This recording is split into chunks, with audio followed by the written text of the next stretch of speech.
صحیح حدیث موجود ہے، حضرت ابو ہریرہ رضی اللہ تعالیٰ عنہ فرماتے ہیں مجھے نبی پاک علیہ السلام نے علم کے 2 برتن دیے ہیں، میں نے ایک کھولا ہے تمہارے سامنے،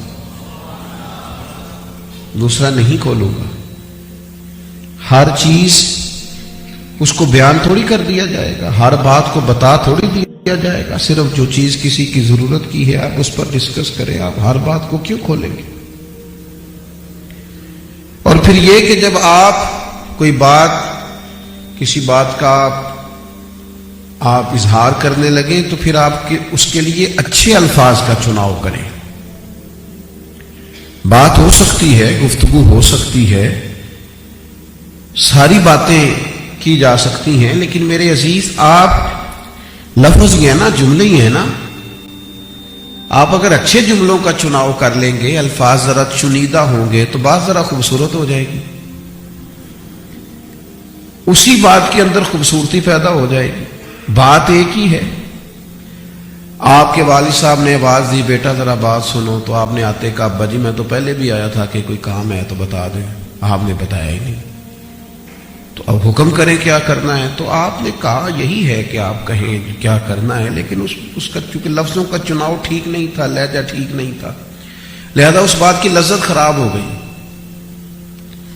اگر آپ والد صاحب نے آپ کو آواز دی تھی تو آپ کہتے جی حکم فرمائیں، میں تو بڑی دیر سے پہلے ہی میرا شوق تھا کہ اگر آپ کے کام سارے سمٹ جائیں تو میری ذرا تسلی ہو جائے، پھر میں اطمینان سے ذرا لیٹ جاؤں گا جا کے، میری بڑی خواہش تھی کہ مجھے آپ کو، تو یہ الفاظ کا چناؤ ہی ہے جو تسلی دے دیتا ہے بندے کو۔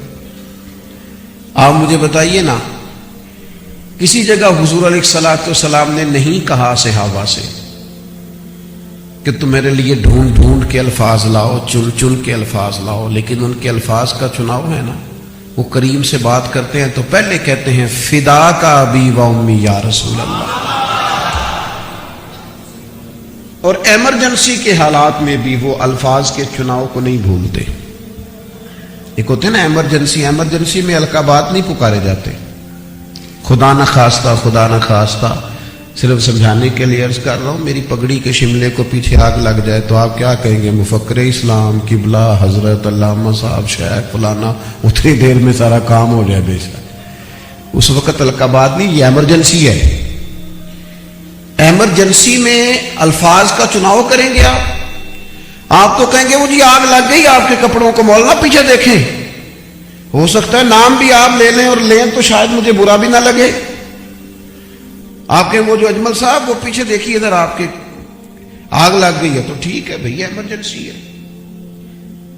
لیکن صحابہ کرام علیہم رضوان کا یہ مزاج تھا کہ غار ثور میں جناب صدیق اکبر رضی اللہ تعالیٰ عنہ کے مقدس قدم کو سانپ نے ڈس لیا ہے، اور وہ ڈسنے کی تکلیف اتنی بڑی ہے کہ آنکھوں میں آنسو آ گئے ہیں۔ محبوب کریم علیہ السلام نے آنکھیں کھول کے پوچھا ہے، یعنی وہ درد محسوس ہوا تو پھر اس کے آنسو بنے، یا اس تپش سے وہ آنسو بنے۔ اس کیفیت میں جب حضور نے پوچھا ابوبکر کیا ہوا، تو سانپ تو ویسے ہی سانپ ہوتا ہے، مطلب وہ تو ویسے ہی گزر بھی جائے تو وہ اس کی ایک اپنی دہشت ہے۔ تو حضرت صدیق نے فوراً نہیں کہا سانپ سانپ سانپ سانپ، حضور ڈاس کا یہ نہیں فرمایا، کیا ہوا؟ ان کے لہجے میں وہی حسن ہے، لفظوں کا وہی چناؤ ہے، محبت کے انداز میں کوئی تبدیلی نہیں ہے، ان کی قلبی کیفیات وہیں کھڑی ہیں، وہ کسی طور پر بھی عشق کے، محبت کے، ادب کے تقاضوں کو بدلنے کو تیار نہیں ہیں۔ کیا ہوا؟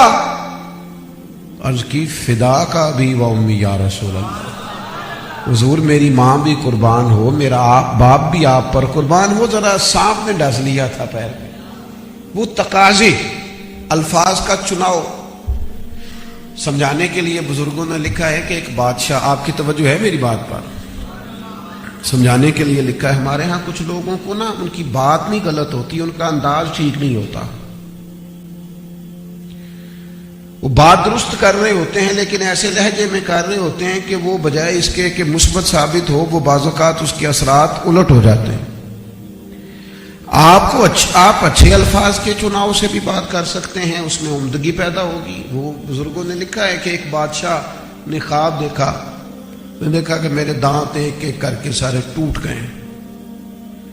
اس نے ایک تعبیر والے کو بلایا، بلا کے کہا کہ جناب اس کی تعبیر کیا ہے؟ تو اس نے تعبیر بتائی اور اس نے جناب حد کر دی۔ اس نے کہا بادشاہ خو خاندان کے سارے لوگ آپ کی آنکھوں کے سامنے دنیا سے چلے جائیں گے۔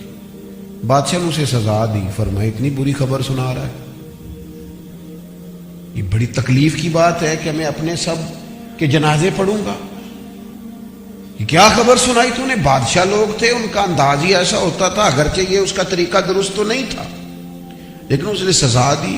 پھر اس نے ایک دن خواب دیکھا، ایک وہی خواب کہ میرے دانت سارے ایک ایک کر کے گر رہے ہیں۔ تو اس نے ایک معبر کو بلایا، تعبیر بتانے والے کو، کہا اس کی تعبیر کیا ہے؟ اس نے کہا بادشاہ سلامت، تعبیر یہ ہے کہ اللہ پورے خاندان میں سے سب سے لمبی عمر آپ کو عطا کرے گا۔ خاندان میں سب سے لمبی عمر اللہ، نہیں سمجھ آئی میرا خیال بات یہ بات وہی ہے جو پہلے والے نے کی تھی، بات وہی ہے۔ اس نے کہا آپ کے اپنے سارے ایک ایک کر کے فوت ہو جائیں گے، اس نے سزا دی۔ اب اس نے کیا کہا؟ اس نے کہا بادشاہ سلامت، کمال خواب ہے، خاندان میں سے اللہ سب سے لمبی عمر۔ بادشاہ نے کہا اسے اندر لے جاؤ، تحفے طائف دو۔ یہ بڑا کمال آدمی ہے، بڑی عمدہ بات کرتا ہے، الفاظ کا چناؤ نہیں، درست نہیں۔ وہ ہمارے ہاں بچے کہتے ہیں ابا جی میں تو آکھیا کی پلا، بھئی تو کچھ بھی نہیں آکھیا، پر تیرا لہجہ نہیں سی ٹھیک۔ بہو کہتی ہے شکایت کبھی لگ جائے نا، ابا جی نے پوچھو میں آکھیا کی ہے، تو کچھ نہیں آکھیا لیکن تیرا لہجہ ٹھیک ہے۔ لوگ کہتے ہیں لفظ بتائیں، کیسے بتائیں بھئی؟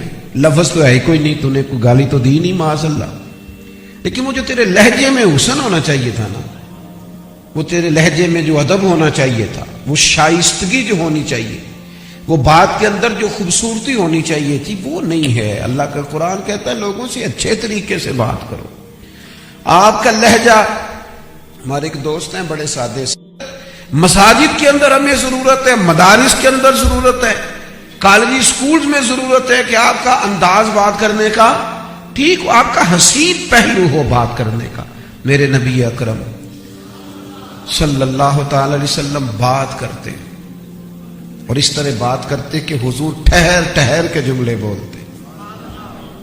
حضور کی باتیں ایسی ہوتی کہ ان کو پرویا جا سکتا تھا، ان کو گنا۔ سیدہ عائشہ صدیقہ فرماتی ہیں اگر کوئی نبی پاک کے جملے اور لفظ گننا چاہتا تو گن بھی سکتا تھا۔ حضور ٹھہر ٹھہر کے بات کرتے، بات سامنے والے کی سمجھ کے مطابق کرتے۔ کہیں مثال دینی پڑتی تو حضور مثال بھی دیتے، کہیں سمجھانے کے لیے مثال دینی پڑتی تو نبی کریم مثال قائم کرتے، کہیں بات سمجھانے کے لیے کوئی اشارہ کرنا پڑتا۔ یعنی آپ کو یہ حدیث اگر بہت ساری کتابوں میں ملے گی تو ساتھ یہ اشارہ بھی نبی پاک کا ملے گا۔ حضور نے فرمایا میں اور یتیم کی پرورش کرنے والا اس طرح جنت میں جوڑ کے جائیں گے جس طرح میری دو انگلیاں جڑی ہوئی۔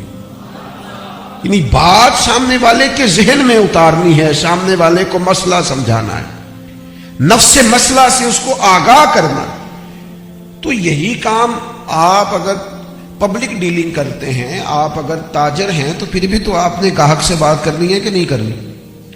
تو آپ کے بولنے کے اندر جب تک وہ خوبصورتی نہیں ہوگی، جب تک آپ کا انداز ٹھیک نہیں ہوگا، تب تک آپ اپنی زندگی کا کوئی کام بھی نہیں کر سکتے۔ اپنے بچوں کو بندہ اپنا آپ نہیں سمجھا سکتا کہ میں کیا کہنا چاہ رہا ہوں، لیکن ہم اس زبان کے استعمال کو خوبصورت نہیں کرتے۔ یہ بڑی خوبصورت چیز ہے، اسی زبان سے درود پاک پڑھے نا تو رحمت نازل ہوتی ہے، اسی زبان سے قرآن کا ایک حرف پڑھے تو 10 نیکیاں ملتی، اسی زبان سے اگر انسان رب کی تسبیح کرے تو قرب الہی کا ذریعہ بنتا ہے۔ یہی وہ زبان ہے جس زبان سے انسان اگر بیمار ماں باپ کے قریب جا کے کہہ دینا آپ نے فکر نہیں کرنی، آپ نے پریشان نہیں ہونا، میں موجود ہوں نا، آپ نے اشارہ کرنا ہے، آپ کو پوری آواز بھی دینی پڑے گی۔